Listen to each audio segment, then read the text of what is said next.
Hello friends, मैं हूं शिवानी। आप देख रहे हैं मेरे channel super Shivani.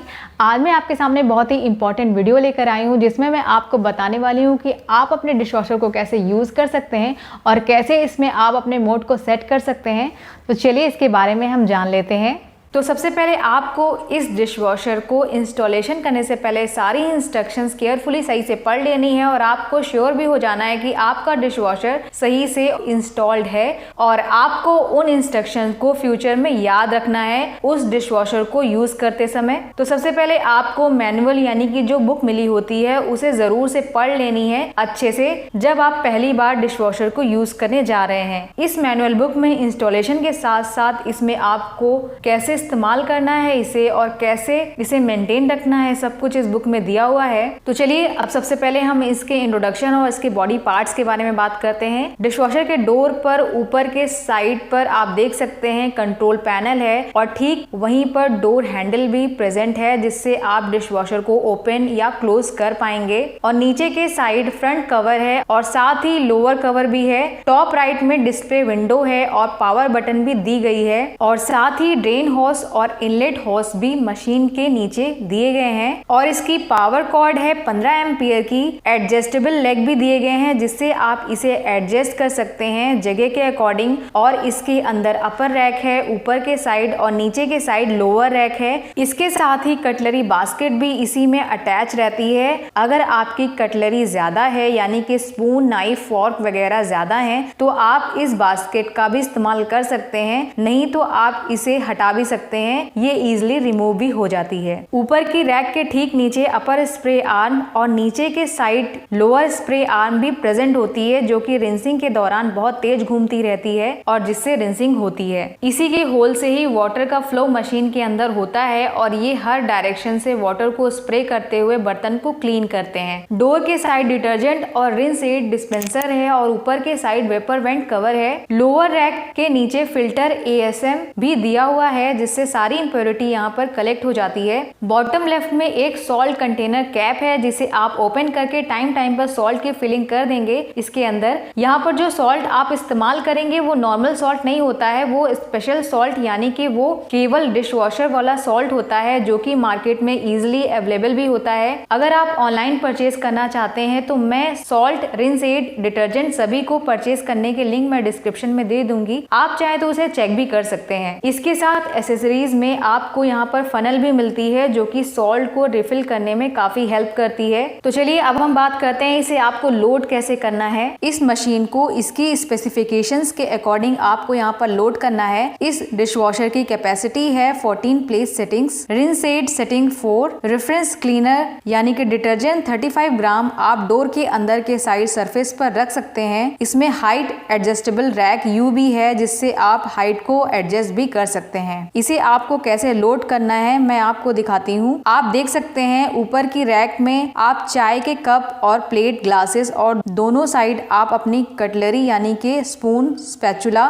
Fork, knife सभी चीजें इसमें आप लोड कर सकते हैं। आप देख सकते हैं छोटे छोटे हुक्स टाइप से यहाँ पर बना हुआ है जिसमें आप अपनी क्रॉकरी को फंसा सकते हैं इजिली। आपको ऐसे ही सेट करना है जैसे कि मैं कर रही हूँ और आप एक्सप्लोर कर सकते हैं, इसे अपने अकॉर्डिंग भी सेट कर सकते हैं। इसे लोड करते समय आपको एक के ऊपर एक बर्तन को नहीं रखना है, इससे ऑब्स्ट्रक्शन हो सकता है वाटर फ्लो में और क्लीनिंग में भी, यानी कि आपको बहुत ध्यान से क्रॉकरी को सेट करना है जिससे कि प्रॉपर क्लीनिंग हो सके। और भी कुछ बातों का आपको यहाँ पर ध्यान रखना है लोड करते समय। लोड करने से पहले आपको बड़े फूड पार्टिकल को क्लीन कर लेना है जो कि इनसॉल्युबल हो यानी कि पानी में घुलने वाली ना हो। जो भी बर्तन जल गए हो उन्हें पानी में कुछ देर पहले ही भिगा करके रखें। डिशवॉशर में लोड करने से पहले आपको सभी बर्तन को उल्टा यानी कि पलट कर रखना है और अच्छे से श्योर भी हो जाना है कि पानी किसी बर्तन में कलेक्ट तो नहीं हो रहा है। गहरे बर्तन को आप थोड़ा तिरछा भी रख सकते हैं ताकि वाटर उसमें रुके ना और अच्छे से ड्राई हो जाए। कोई भी आइटम एक दूसरे से टच में नहीं होना चाहिए। स्प्रे आर्म के रोटेशन में कोई भी ऑब्स्ट्रक्शन नहीं होना चाहिए। प्लास्टिक आइटम को आप ड्राई ना करें बाकी बर्तन के कंपैरिजन में। पानी का बहुत तेज टेम्परेचर और डिशवॉशर का डिटर्जेंट कुछ आइटम्स को डैमेज कर सकता है, इसलिए मैं रिकमेंड करूंगी कि आप उनको को डिशवॉशर में वॉश करना अवॉइड करें, जैसे कि कॉपर और एनोडाइज्ड एल्यूमिनियम के बर्तन, हैंड पेंटेड सिल्वर और गोल्ड लीफ क्रॉकरी, वुड और बोन हैंडल यूटेंसिल्स, आयरन और non dust proof utensils, plastic के बर्तन जो कि डिश वॉशर सेफ नहीं है उन्हें भी अवॉइड करें। फ्रेजाइल आइटम, एक्सपेंसिव आइटम जैसे कि सिल्वर और गोल्डन रिंग्स को भी अवॉइड करें। आपकी अपर रैक डेलिकेट आइटम के लिए सुटेबल होती है, जैसे कि small plate, long cutlery, cup, glasses और dishwasher safe plastic item. Plate को आपको ऐसे रखना है, इसका बॉटम मशीन के अंदर ही हो, और कप, ग्लासेस, बोल को उल्टा करके रखना है। आप इस नाइफ रैक को फोल्ड भी कर सकते हैं बड़े बर्तन को अरेंज करने के लिए, और ये knife rack long stem glasses को सपोर्ट भी प्रोवाइड करती है। आप इसके टाइम्स को भी रोटेट कर सकते हैं। आप इस कप रैक को भी फोल्ड कर सकते हैं टॉल क्रॉकरी को सेट करने के लिए। अपर रैक की हाइट को भी आप एडजस्ट कर सकते हैं। इसे ऊपर करने के लिए इसके लिवर्स को आपको ऊपर की ओर खींचना है। Lower rack dinner plate, soup bowls, dishes, pots, pan और लिड के लिए सुटेबल है। इसमें आपको प्लेट्स को सेंटर की ओर फेस करते हुए रखना है और बड़े पैन्स और पॉट्स को उल्टा रखना है। स्प्रे आर्म को जरूर से चेक कर लेना है कि वो ऑब्स्ट्रक्ट तो नहीं कर रही है। आप इस टाइम्स की रो को फोल्ड भी कर सकते हैं। आप इसे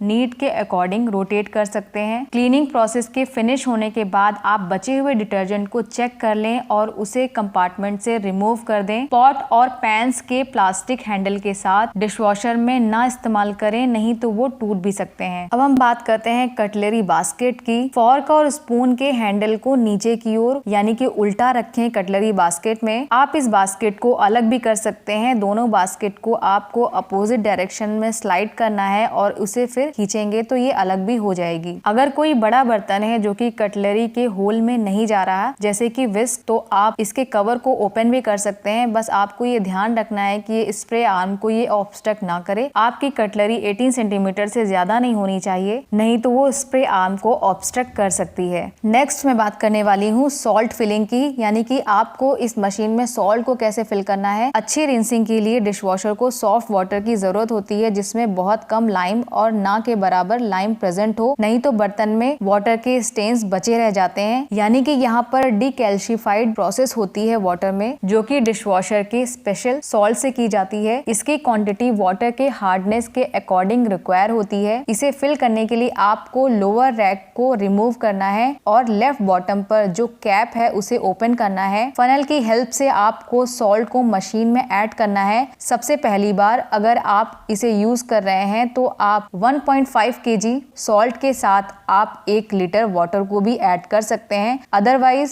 सॉल्ट रिफिल लैंप हमेशा जलती रहेगी ऑपरेशन के दौरान। और इसे फिल करने के बाद कैप को सील कर देना है ताकि कोई और इम्प्योरिटी इसके अंदर ना एंटर हो, और स्पिल्ड सॉल्ट को भी वाइप ऑफ कर दें। अगर कभी भी सॉल्ट वाली इंडिकेटर लाइट अगर ऑन होती है तो आपको डिशवॉशर के स्पेशल सॉल्ट से इसे रिफिल करना है टाइम टाइम पर। अब हम बात करते हैं रिंस एड की। इसे फिल करने के लिए रिंस एड बटन को ओपन करना है। रिंस एड बटन को पुश करके और इस कंटेनर को मैक्सिमम लेवल तक फिल करना है अच्छे क्वालिटी के रिंस एड से। ये मशीन रिंस एड को ऑटोमेटिक ही ले लेती है रिंसिंग के दौरान। रिंस एड चैम्बर पर आप देख सकते हैं एक बटन लाइक स्ट्रक्चर है। अगर ये ब्लैक कलर है तो इसका मतलब है आपका रिंस एड यहाँ पर सफिशिएंट है, और अगर ये क्लियर है यानी कि ट्रांसपेरेंट है तो इसका मतलब यहाँ पर आपको रिंस एड रिक्वायर्ड है, यानी कि आपको यहाँ पर रिंस एड ऐड करना है। अगर वॉशिंग के बाद भी बर्तनों में अगर क्लाउडी स्पॉट्स या वाटर मार्क्स प्रेजेंट हैं तो आपको इसकी सेटिंग को इंक्रीज करना पड़ेगा, और इसे सेट करने के लिए सिंपली आपको कैप को रिमूव करना है और इंडिकेटर एरो को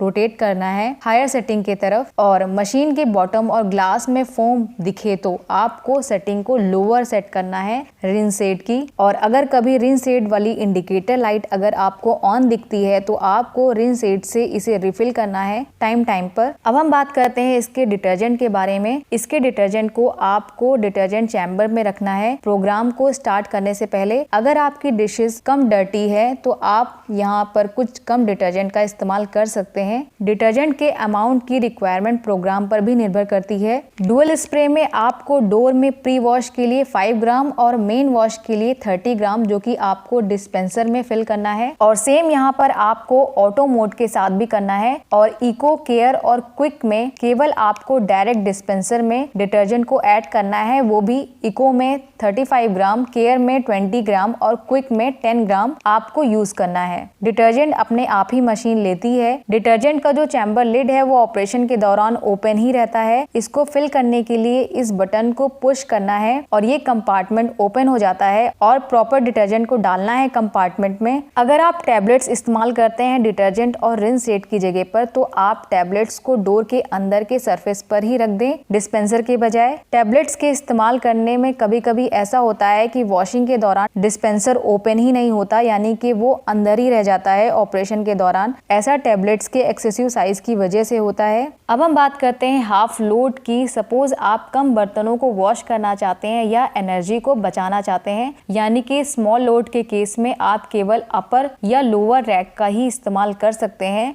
आप अपर और लोअर रैक की वॉशिंग अपने अकॉर्डिंग बटन से प्रेस करके आप सेलेक्ट कर सकते हैं। अगर आप अपर या लोअर रैक अलग अलग नहीं भी सिलेक्ट करते तो मशीन के अपर और लोअर स्प्रे दोनों ही चलेंगे 1 बाय 1। अगर आप डुअल स्प्रे मोड सिलेक्ट करते हैं तो वाटर जेट का जो लेवल है वो चेंज होता रहता है, यानी कि वो सीक्वेंस में ये कभी सॉफ्ट या कभी स्ट्रॉन्ग होता रहता है। जब लाइट ऑन रहती है तब वाटर जेट स्ट्रॉन्ग होता है और जब ऑन नहीं रहती तो सॉफ्ट रहता है। अब हम कंट्रोल बटन्स के फंक्शन के बारे में बात करते हैं। यहाँ पर 4 स्टेप में आपकी वॉशिंग या क्लीनिंग प्रोसेस कंप्लीट हो जाती है। सबसे पहले वॉश की लाइट ब्लिंक होती है जिसमें मशीन डिटर्जेंट लेती है और फिर रिंसिंग होती है, यानी आपके बर्तन खंगलना शुरू होते हैं। और जैसे ही रिंसिंग हो जाती है इसके बाद हॉट एयर से बर्तन ड्राई होने शुरू हो जाते हैं और ठीक इसी प्रोसेस के फिनिश होने के बाद मशीन अलार्म साउंड देती है और साथ ही क्लीन वाली इंडिकेटर लाइट भी ऑन हो जाती है, यानी कि पूरी प्रोसेस 4 स्टेप में पूरी होती है 1 बाय 1। अगर आप चाहें तो बर्तनों को बिना ड्राई किए हुए भी मशीन से निकाल सकते हैं या मशीन को अनलोड कर सकते हैं। अब हम बात करते हैं चाइल्ड सेफ्टी लॉक की। आप अपने डिशवॉशर की सेटिंग को लॉक कर सकते हैं। अगर आपके घर में छोटे बच्चे हैं तो उनके द्वारा अगर आपकी सेटिंग टच भी की गई तो चाइल्ड लॉक से उस पर कोई फर्क नहीं पड़ेगा। आप अपने बच्चों को इसके डिटर्जेंट और रिंस सेट से जरूर दूर रखें। बच्चों को डिशवॉशर ना ऑपरेट करने दें। बड़े बच्चे से अगर आप इसे ऑपरेट करा भी रहे हैं तो आप नॉर्मल सुपरविजन के साथ इसे ऑपरेट करवाएं। डिशवॉशर के चलने के दौरान चाइल्ड लॉक को एक्टिवेट या रिलीज करने के लिए आपको केयर और क्विक बटन को एक साथ कुछ सेकंड के लिए प्रेस करना है। सारे कंट्रोल्स डिसेबल हो जाएंगे केवल चाइल्ड लॉक और पावर बटन को छोड़कर, और इसे हटाने के लिए भी आपको इन्हीं दोनों बटन को फिर से प्रेस करना है और चाइल्ड लॉक रिलीज हो जाएगा। और अगर आपने चाइल्ड लॉक को यहाँ पर सेट कर रखा है तब भी चाइल्ड लॉक की जो इंडिकेटर लाइट है वो ऑन रहती है सभी स्टेप्स में। अब हम बात करते हैं एक्स्ट्रा हॉट मोड की। जब आप एक्स्ट्रा हॉट सेटिंग यानी कि 80 डिग्री सेंटीग्रेड पर आप सेट करते हैं तो एक्स्ट्रा हॉट इंडिकेटर लाइट भी ऑन हो जाती है। एक्स्ट्रा हॉट मोड लगाने के लिए आपको सबसे पहले डुअल स्प्रे बटन को प्रेस करना है, फिर ऑटो इको बटन को एक साथ प्रेस करना है। इससे आपका एक्स्ट्रा हॉट मोड यहाँ पर सेलेक्ट हो जाएगा और ऑपरेशन को स्टार्ट करने के लिए आपको यहाँ पर पावर बटन दी हुई है जिससे आप ऑपरेशन को स्टार्ट कर पाएंगे। अब हम बात करते हैं डिले स्टार्ट बटन की। अगर आप अपने सिलेक्टेड प्रोग्राम को डिले करना चाहते हैं तो आप इस बटन को प्रेस कर सकते हैं। इस बटन को प्रेस करके आप टाइम को इंक्रीज कर सकते हैं। डिले स्टार्ट को 1 आवर से 19 आवर्स तक एडजस्ट किया जा सकता है। इसके बाद आते हैं फिल्टर्स पर। बॉटम पर आप देख सकते हैं फिल्टर है जिसे आपको टाइम पर क्लीन करना है। इसे करने के लिए लोअर रैक को आपको रिमूव करना है और मेश फिल्टर को एंटी क्लॉकवाइज घुमाना है और मेश फिल्टर, आउटर फिल्टर और अपर स्टेज फिल्टर को अलग करना है और इसे अच्छे से क्लीन कर लेना है। मैं रिकमेंड करूंगी कि आप इसे केयर साइकिल में बिना डिटर्जेंट के 1 हफ्ते में एक बार जरूर क्लीन करें और फिर से इसे असेंबल कर दें। इससे आपका फिल्टर बहुत ही अच्छे से क्लीन हो जाएगा। और इसके बाद आते हैं लोअर स्प्रे आर्म और अपर स्प्रे आर्म पर। लोअर स्प्रे आर्म और अपर स्प्रे आर्म के अपर जेट होल को भी जरूर से चेक कर लेना है कहीं ये ब्लॉक तो नहीं है। इसको क्लीन करने के लिए इसको अनस्क्रू करके इसको अपोजिट डायरेक्शन में पुल करना है। इसे क्लीन करके फिर इसे रिप्लेस कर देना है आपको। और अब बात करते हैं इसके कॉशंस वगैरह की। इस डिश वॉशर का इस्तेमाल आप केवल नॉर्मल हाउस होल्ड यानी यानी कि केवल घर के इस्तेमाल में इसे आप यूज कर सकते हैं। इसे आप इंडस्ट्रियल या कमर्शियल इस्तेमाल नहीं कर सकते। आपको इसे यूज करने के लिए कोई भी एक्सटेंशन केबल और कॉर्ड को बिल्कुल नहीं इस्तेमाल करना है। अगर हॉट वाटर का टेम्परेचर 65 डिग्री सेंटीग्रेड से भी ज्यादा हो रहा है तो आप वाटर हीटर की सेटिंग को आप एडजस्ट कर सकते हैं। अगर आप 65 डिग्री सेंटीग्रेड के नीचे इस डिश वॉशर को नहीं मेंटेन कर पा रहे हैं तो जरूरत के अकॉर्डिंग आप इसे कोल्ड वाटर से भी कनेक्ट कर सकते हैं। ये केवल हाउस होल्ड यूटेंसिल्स को इस्तेमाल करने के लिए सुटेबल होते हैं, यानी कि उन बर्तनों को आपको अवॉइड करना है जो कि नॉन हीट रेजिस्टेंट या मेटल डेकोरेटेड होते हैं। किसी भी तरह का सॉल्वेंट को इसमें नहीं इस्तेमाल करना है, ये एक्सप्लोजन या फायर क्रिएट कर सकते हैं। स्प्रे वाटर को इसके ऊपर आपको स्प्रे नहीं करना है क्योंकि ये इलेक्ट्रिकल पार्ट्स को खराब कर सकता है, जिससे आपको इलेक्ट्रिक शॉक भी लग सकता है। आपको इसके डोर के ऊपर कोई हैवी सामान नहीं रखना है या कोई सपोर्ट नहीं लेना है।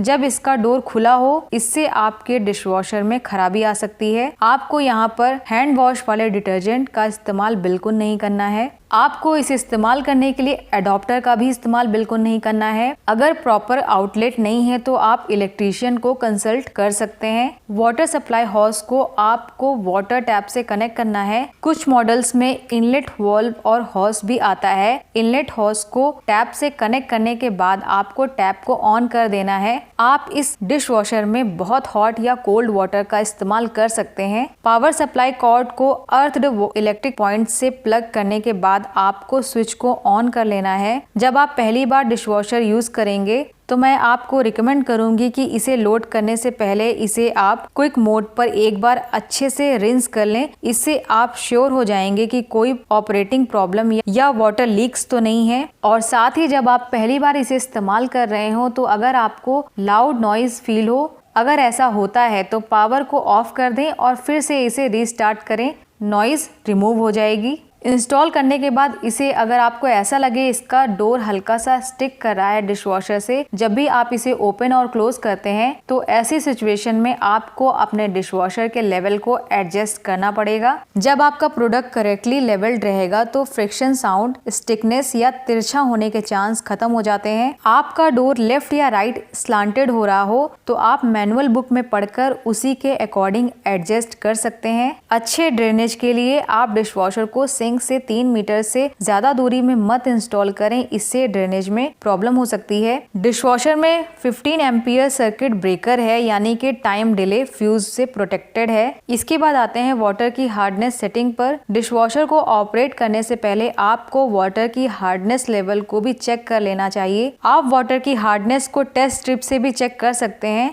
आपको उस टेस्ट स्ट्रिप को वाटर के अंदर 1 सेकंड के लिए डिप करना है और एक्सेस लिक्विड को हटाने के बाद आपको 1 मिनट वेट करना है। फिर आप देखेंगे green colour reaction zone convert हो जाएगा रेड वॉयलेट कलर में। आपको रेड वॉयलेट के नंबर को काउंट करना है स्ट्रिप में। उसी के अकॉर्डिंग आप डिश वॉशर के सॉफ्टनिंग सिस्टम लेवल को सेट करें। इसे भी आपको कैसे करना है मैं आपको बताती हूँ। सबसे पहले आपको डिश वॉशर को स्विच ऑफ करना है, फिर हाफ लोड और पावर बटन को एक साथ प्रेस किए रहना है। फिर आपको सेटिंग चेंज कर लेनी है। हाफ लोड प्रेस करने के बाद ही फिगर 1 बाय 1 चेंज होने लगेगा। डिस्प्ले में HO से S7 तक का चेंज होने लगेगा और जैसे ही हार्डनेस सेटिंग करेक्टली एडजस्ट हो जाएगी वैसे ही आपको डिले स्टार्ट बटन को प्रेस कर लेना है। इससे हार्डनेस लेवल आपकी सेव भी हो जाएगी। आपके सेलेक्ट मोड के अकॉर्डिंग ही टाइम डिस्प्ले में शो होता है। इस डिस्प्ले में स्टार्टिंग से रिमेनिंग टाइम तक इसमें शो होता है। आगे मैं आपके लिए एक और वीडियो लेकर आऊंगी जिसमें मैं आपको इसके एरर कोड यानी कि ट्रिबल्स के बारे में बताऊंगी और ये भी बताऊंगी कि आपको क्या करना है किस एरर कोड में। आशा करती हूँ कि आपको ये वीडियो पसंद आया होगा और आपके काम का होगा। और अगर ये वीडियो आपके काम का हो तो प्लीज इस वीडियो को लाइक और शेयर करना बिल्कुल ना भूलें फ्रेंड्स और फैमिली के साथ। Thanks for watching. Bye bye.